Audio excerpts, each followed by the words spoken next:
Meta just released a new AI model that can be up to 250 times cheaper than Claude Opus 5, and somehow, it is actually good. Its cheapest tier is priced around DeepSeek v4 Flash territory, one of the cheapest serious AI models you can use today, while its coding performance is much closer to frontier models than you might expect.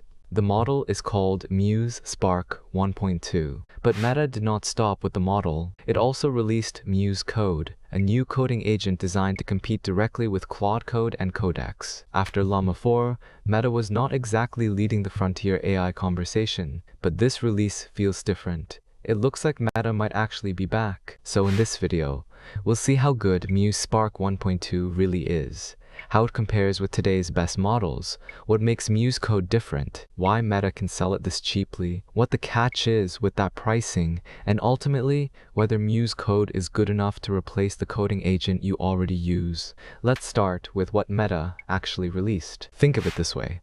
Muse Spark 1.2 is the brain. Muse Code is the coding environment. Meta built around that brain. Spark 1.2 is a coding-focused upgrade to Muse Spark 1.1. Meta says it spent significantly more training compute on coding and expanded the variety of coding environments used during training.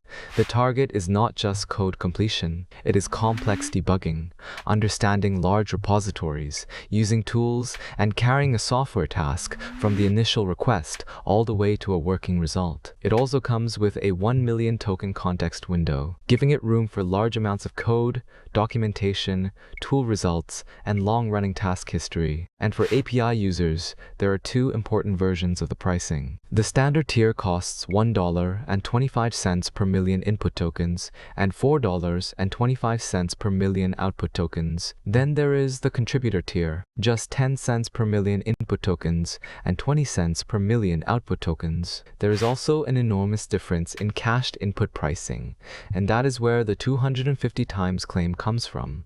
But I want to save that for later, because there is a reason the contributor tier is so cheap. First, we need to answer the question that makes all of these prices either amazing or completely irrelevant. Is the model actually good? Let's start with the benchmark that matters most for this release. On terminal, Bench 2.1, which tests whether an AI agent can complete real tasks inside a terminal environment, Meta reports 82.9% for Muse Spark 1.2 running with Muse Code. For context, DeepSeek's latest v4 Flash reports 82.7%. Now, I would not say Muse beats DeepSeek because of its 0-point difference. These results come from different companies using different agent setups, so they are not a clean head-to-head test. But they tell us something more useful anyway. Muse Spark is clearly competitive, and independent testing supports that. Artificial analysis gives Muse Spark 1.2 an intelligence index score of 54. The original Muse Spark scored 43. Muse Spark 1.1 scored 51, so Meta has moved from 43 to 54 in roughly 4 months. The biggest improvements show up in agentic work.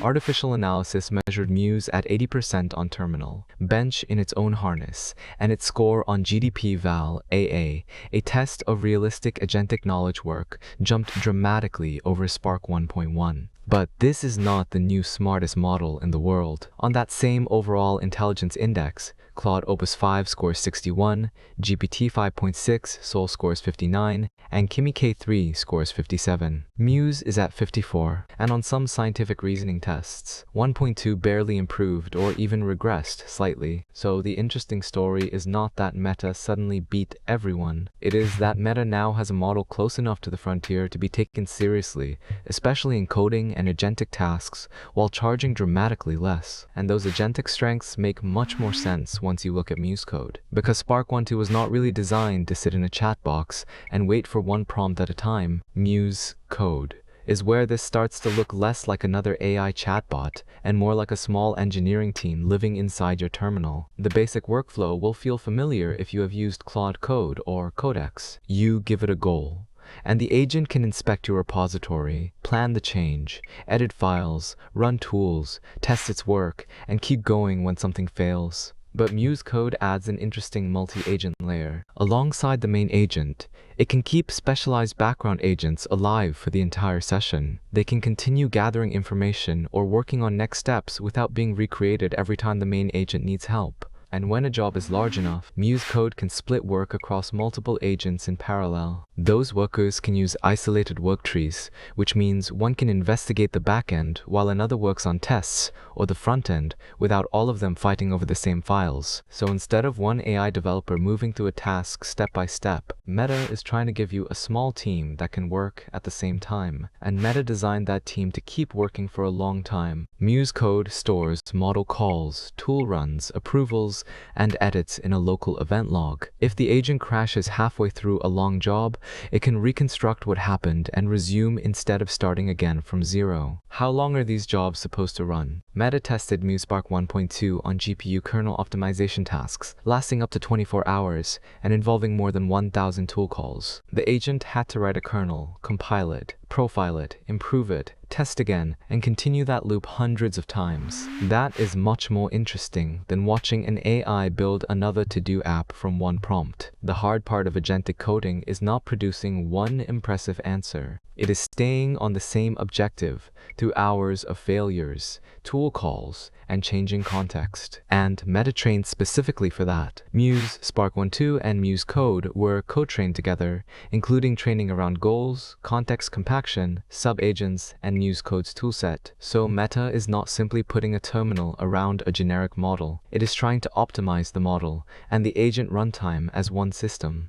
But there is an obvious problem with this design. Multiple agents burn more tokens. 1,000,000 token context can be expensive. 1,000 tool calls can be expensive. And an AI agent working for 24 hours sounds very expensive. Except with Muse, it isn't. And this is where Meta's strategy starts to make sense. Even the normal Muse Spark tier is cheap compared with frontier models. Muse costs $1.25 per million input tokens and $4.25 per million output tokens. Claude Opus 5 costs $5 in and $25 out. So the standard Muse tier is already 4 times cheaper on input and almost 6 times cheaper on output. But then you switch to the contributor tier. Input drops to 10 cents per million tokens. Output drops to 20 cents. And cached input drops to just 0.02 of a dollar per million tokens. To understand how cheap that is, compare it with DeepSeek v4 Flash. DeepSeek charges 14 cents for normal input, 28 cents for output, and 2.8 thousandths of a dollar for cached input. So at the current official prices, Muse Contributor is actually about 29% cheaper than DeepSeek v4 Flash across all 3 categories. Now, remember that 250 times number from the beginning. Here is what it actually means. It does not mean every Muse request costs 1/250th as much as Opus 5.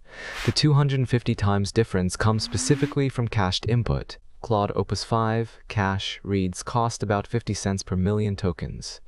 Muse Contributor charges 0.02 of a dollar. 50 cents divided by 0.02 of a dollar is 250. So for cached input, Muse Contributor really is 250 times cheaper than Opus 5. For normal input, it is 50 times cheaper. For output, 125 times. And cache pricing matters more for agents than it might sound, because long coding sessions repeatedly reuse the same instructions, repository context, conversation history, and tool results. This pricing looks almost too good, which raises an obvious question. Why would Meta sell a model this capable for less than DeepSeek? Because with the cheapest version, you are not only paying with money. Meta describes the standard Muse tier with a very important line: not used to improve our products. The contributor tier, used to improve our products. That is the trade. Meta gives you extremely cheap inference, and contributor activity can be used to improve Meta's products.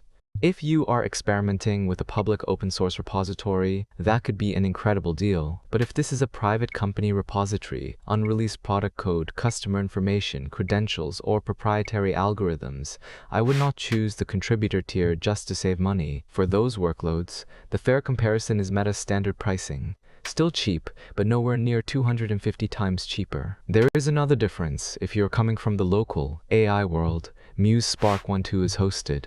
You cannot download the 1.2 weights and run them locally today, the way you can with DeepSeek V4 Flash. So with the headline pricing and the catch both on the table, there's really only one question left. Should you actually use it? If all you care about is getting the strongest possible model for one extremely difficult coding problem, I would not switch just because Muse is cheaper. Opus 5 and other frontier models still lead Muse on broader independent intelligence tests, and Muse Code is brand new and still in beta, while Claude Code and Codex have had much more time in real developer workflows. But I think which model is smartest is becoming the wrong question for coding agents. The better question is, how much does a successful task cost? If cheaper inference lets you run 3 approaches in parallel, keep agents working longer, or simply give the system more attempts, a slightly weaker model can become extremely competitive at the system level. There is an important warning here. Artificial analysis found that although Spark 1.2 kept the same standard token prices as 1.1, it used more tokens in their evaluation. Cost per intelligence index task actually increased from roughly 29 cents to 40 cents, so cheap tokens do not automatically mean a cheap result. If I were evaluating Muse Code, I would give Muse Code, Claude Code, and Codex the same real repository task and measure 4 things. Did it finish? How much did I have to fix? How long did it take? And what was the final cost of getting a working result? That comparison will tell you much more than a leaderboard. I do not think the most interesting question is whether Muse Spark 1.2 is smarter than Opus 5. It isn't, at least not by the broader independent benchmarks we have today. The more interesting question is whether it is close enough, because Meta now has a competitive coding model, a purpose-built multi-agent coding environment, and inference cheap enough that you can afford to let those agents do much more work. If one expensive agent gets one attempt, while the same budget lets several Muse agents investigate, test, and retry in parallel, then the competition changes. The question stops being, which model is smarter, and becomes, which system gets more useful work done for the same dollar? That is why Muse Spark 1.2 matters. Meta does not need to win every benchmark tomorrow. If it can stay close to the frontier while making long-running agentic work dramatically cheaper, Claude Code and Codex just gained a very different kind of competitor. And after Llama 4, that is probably the strongest sign yet that Meta is seriously back in the AI race. If you got this far, a like genuinely helps this channel, and subscribing is how you get the next one of these. And tell me what to test next. Leave a model or a tool in the comments.